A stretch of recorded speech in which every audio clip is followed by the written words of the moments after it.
Here's the reality.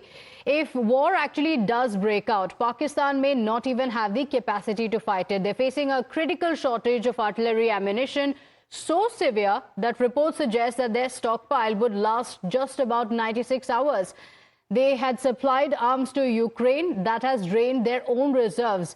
And the result is a crippling lack of ammunition available in the country. So they can't sustain beyond it. And that's the reason why there are such concerns within Pakistan, because they're well aware of what the situation is on ground. My colleague Rishabh is joining us on the broadcast with the details of the shortage and what the situation is in Pakistan.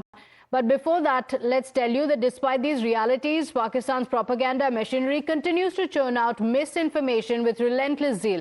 In the latest campaign of deceit, it has targeted decorated officers of the Indian Armed Forces with baseless claims designed to sow confusion and undermine morale. They falsely allege that Lieutenant General D.S. Rana was sacked when he was in fact elevated to a position of Commander-in-Chief. Similarly, the narrative of the Lieutenant General Suchendra Kumar as well being shunted out due to security lapses entirely unfounded.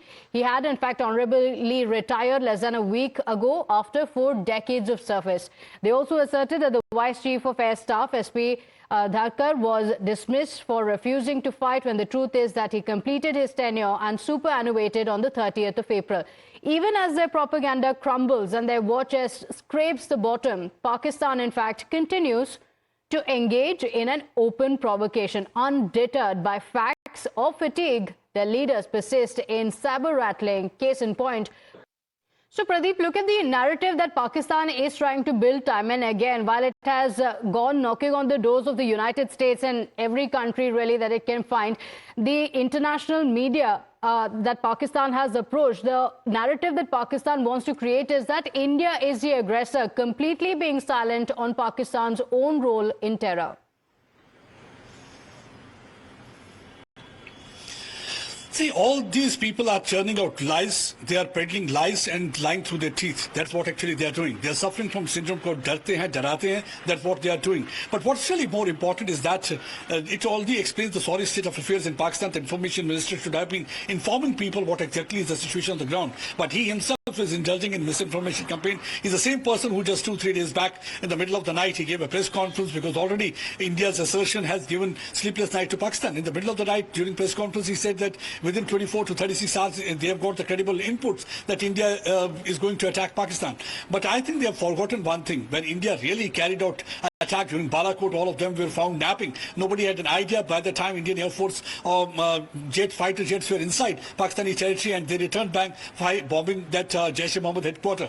And then second important point is that I think those doubters who had been asking always for the sabut here in India, they should listen to this man, because for all these years they had been denying that nothing of that sort has happened, and even the doubters had been asking for sabut. Yesterday, Channi, the former Chief Minister of Punjab, was saying where is the sabut for surgical strike. They should listen to Information Minister himself is saying that India had attacked after Pulwama bombing, and then they say the 2 aircrafts were brought down by them. But there is no reality in that. Again, it was 1 aircraft that Abhinandan was flying that was brought down, and Abhinandan landed there. But everybody knows what really happened. After that, there was a clear-cut warning from India's side within 24 hours: if you are not going to release Wing Commander Abhinandan, our nukes are going to finish you off. And that was the reason that it sent shivers down the spine of Pakistan. They knew that India is definitely going to take a strong action. And within just 24 hours, we saw that how Abhinandan was handed over back to India. And the third important thing is that they are talking about that they are not at all involved.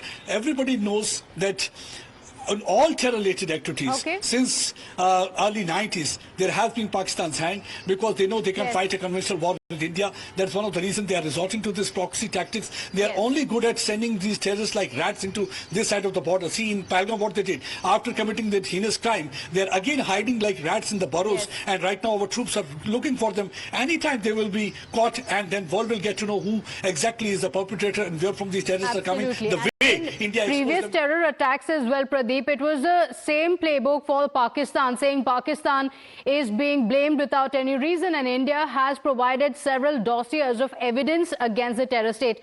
Stay with us while we speak of how Pakistan is nervous because its stockpile is running out. In complete contrast, India's artillery strength is nothing short of formidable. Let's put out the details of what India has and why Pakistan is nervous. Not only the fact that its own ammunition is running out, especially since it sold it to Ukraine for extra dollars.